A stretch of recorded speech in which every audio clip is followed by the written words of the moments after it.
Hey, how are you all? আজকে তোমাদের বর্ধমানের দত্ত সেন্টারের কিছু পুজোর কালেকশন দেখাবো। এখানে সালোয়ারের স্টার্টিং প্রাইস অনলি 1000 রুপিস। তাছাড়াও তোমরা 300 থেকে 1000 রুপিসের মধ্যে অনেক সুন্দর সুন্দর কুর্তিও পেয়ে যাবে। 1000 রুপিস থেকে স্টার্ট হলেও তোমরা বিভিন্ন দামের এখানে সালোয়ার, লেহেঙ্গা, গাউন পেয়ে যাবে। যত দামি চাও তত দামি পেয়ে যাবে। একটা 1 মিনিটের ভিডিওতে সমস্ত কিছু ক্যাপচার করা সম্ভব নয়, তাই তোমরা একবার এখানে যেতেও পারো আর এক্সপ্লোর করে আসতেও পারো। এটা বর্ধমানের দত্ত সেন্টার ঢুকি প্রথমেই যে গলি, সে প্রথম গলির প্রথম দোকানটা।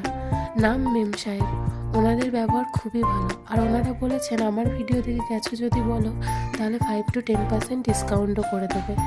I know I am not a big creator, I M a small creator, but তাও যে ওনারা এই কথাগুলো বলেছে এটা সত্যিই খুব ভালো লেগেছে আমার। That's it for today guys, by.